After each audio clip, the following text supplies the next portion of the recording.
What is the most lawful evil thing you have witnessed? I'm a nurse. Walked into a hospice patient's room full of family fighting about inheritances and the will over their dying relative. One of the visitors called me back into the room and asked if there was any way to speed the process along. She asked if things would go faster if they put a magnet over the patient's pacemaker, an effort to deactivate the device. She went on to explain that they were from out of town. They'd bought tickets to live show and were worried about missing it. Basically, it was taking too long for their family member to die and it was ruining their evening. All of this was within earshot of my super sweet patient. My blood was boiling. My best friend had 2 kids with his wife, and said wife then left him for her very rich boss. She and the boss wanted custody of the kids, so they used the boss' wealth to basically bankrupt my friend in legal battles. Every time the court was leaning towards a joint custody ruling, they'd introduce some new evidence or delaying tactic. They knew if they just kept dragging it out again and again, he'd run out of money and give up. Which is eventually what happened. Now he has very limited access to his own kids, and such access he has is routinely denied, ignored by the ex-wife. Because what are you going to do about it? You want a legal battle like last time? Don't they realize that the kids will most likely resent them for that? They aren't pieces of furniture FFS. Eventually, they'll understand how it went down. I come from a family of lawyers, so I routinely hear about their worst cases over the dinner table. Generally the lines of winning parties go with is that daddy doesn't want to see you anymore and that's why he doesn't try hard enough. Parental alienation is more common than you would guess, but it's extremely hard to prove. This is more corporate evil than anything else.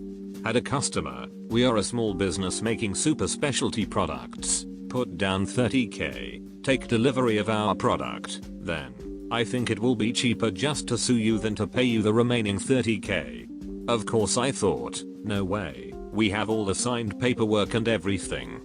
3 months later he got to keep our product without paying us. What were the effects? Well, due to legal fees etc., which we had to carry, and the fact that down payments go to suppliers, my partners and I had to open up our personal bank accounts to keep the company afloat. All of our employees got paid, but we the owners had to forego salaries until it was settled. And because word gets around, we had to deal with that too. Total BS. Civil asset forfeiture. $25,000 was legally taken from my grandfather who has Alzheimer's but wasn't diagnosed at the time, and couldn't tell the cops why he had that much money on him to buy a new truck, because he forgot. The cops just took the money and left without any charges being filed. We didn't find out until a year later, when the police department sent a receipt of seizure to his house and we found it when we were cleaning. Couldn't do anything about it because the police department already spent the money. Woman at her best friend's funeral, who also was a serial suer, was in the funeral procession when she stopped her car suddenly. The parents of the recently deceased were in the car behind her and bumped her bumper from behind. You know how slowly those processions drive. The woman sued the parents for back and neck injuries and won. Last postcard we got from this woman was a pic of her dancing it up in Greece. Her family won't even let her come to visit on their properties anymore for fear she'd fall and sue. What a piece of work. Edit. Sorry. This post was badly worded. The woman who sued was a serial suer, not her dead friend. I see the postcards because I'm a distant relative of the suing POS woman. This happened a long time ago but is family law now to warn family members not to let her on your property. As she travels a lot and will pop into town unannounced every now and then. Everyone who still talks to her insists on meeting her at a restaurant. My brother's friend's dad is an attorney, personal injury, and has so much money that when things happen to his kids he sues for fun. He's, the son, a tenant in one of my mom's rent houses with my brothers. One day the AC goes out, and this duckwad, whose dad lives less than 5 minutes away, asks for a per diem for a hotel since it's an inconvenience. My mom reasoned with him, but goddamn why would you want to be around him? His friend's parents make him sign waivers when he goes to their ranches and such, and he does it happily while letting them know no matter the contract, daddy can work around it. Great. The red tape forcing a nurse friend of mine to release a child from the ER into the custody of his father, who clearly put him there. His father killed him 2 days later. Was social services brought in first? Social services are 110% useless. Amen. Growing up within an environment where kids existed to be abused. Quiverful, I saw social services return kids to molesters and abusers. But social services did tell the abusive guardians, don't do that anymore. So I guess they tried. I'm not a gambler, so I don't know if these are all over the place, but the only time I've ever been in a casino, I saw a cash machine that would give you an instant second mortgage on your house. This was in Reno in 1989 at a family reunion. I stood there looking at it and realized I was standing in front of evil incarnate. Holy shit. That's predatory as duck.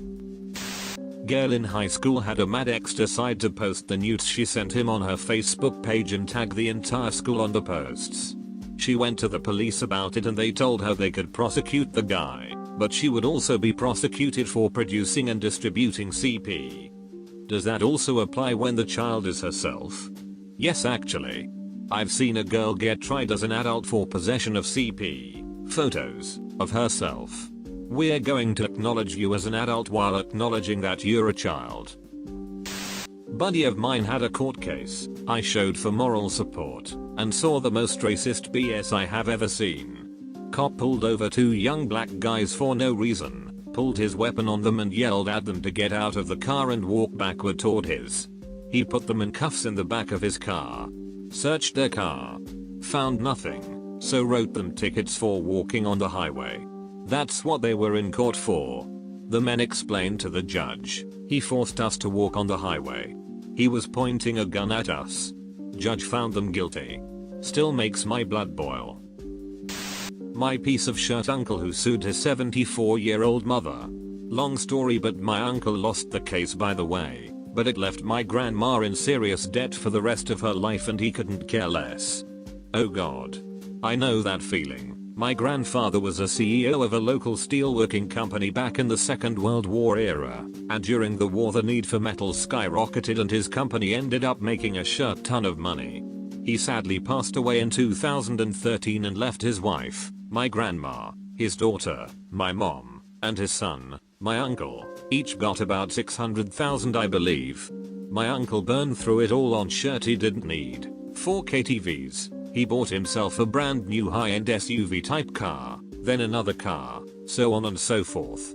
Come May of 2016 he had burned through all his cash on useless shirt and bullies my poor 90-year-old grandma into giving him more money from her share that's supposed to be her retirement fund. Sometimes he threatens to kill himself if she doesn't give him X amount, exploiting her love for him to buy more junk. My dad used to own a waterproofing decking company. He built decks on a bunch of homes for this realtor. The realtor paid a portion to begin with, and when he was done, she just straight up said she didn't want to pay the rest. Because the jobs were done, the deck and all the materials he paid for were part of the houses. She could have legally gone after him if he ripped them up, regardless of the fact that she didn't pay for them. Possession 9/10 of the law BS. It was a hit worth tens of thousands of dollars and many hours of labor to the young family back in the early 90s. It financially ruined us for years. I still see her overweight mass on bus stop advertising and the like. She is a disgusting woman, physically and every other way possible. One of my friends owes almost $50,000 in student loans that he doesn't remember taking out. The reason he doesn't remember taking them out is because his school, which was a for-profit college that has since closed, convinced him to sign a document when he first enrolled at age 17, which essentially gave them the right to take out loans on his behalf in order to pay his tuition.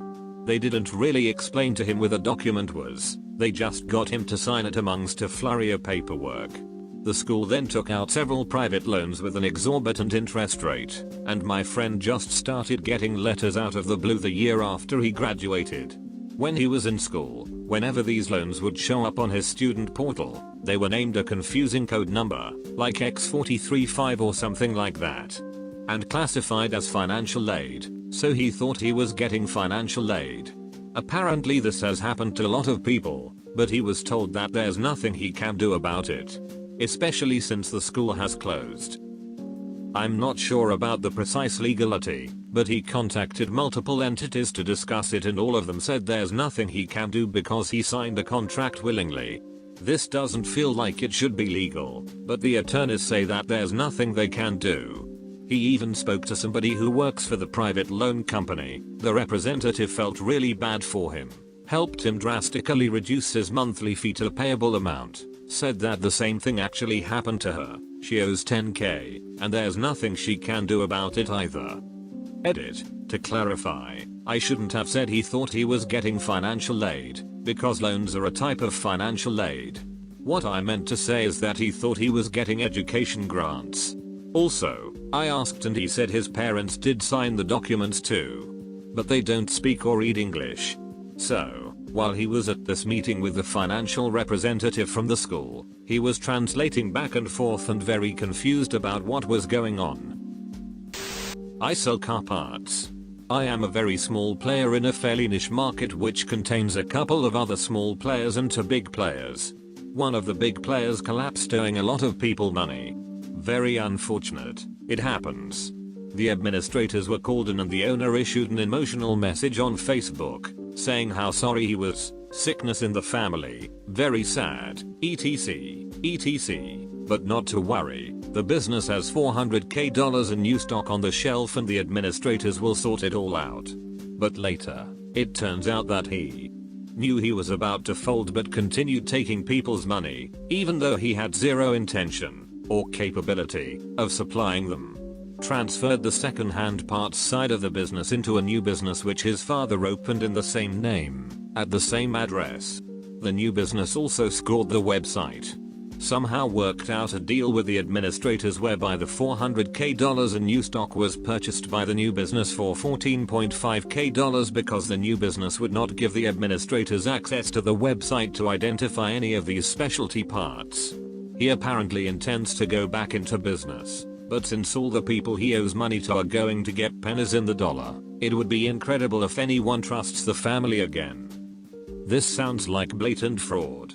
All because someone does something like this, and they aren't in jail, doesn't necessarily make it legal.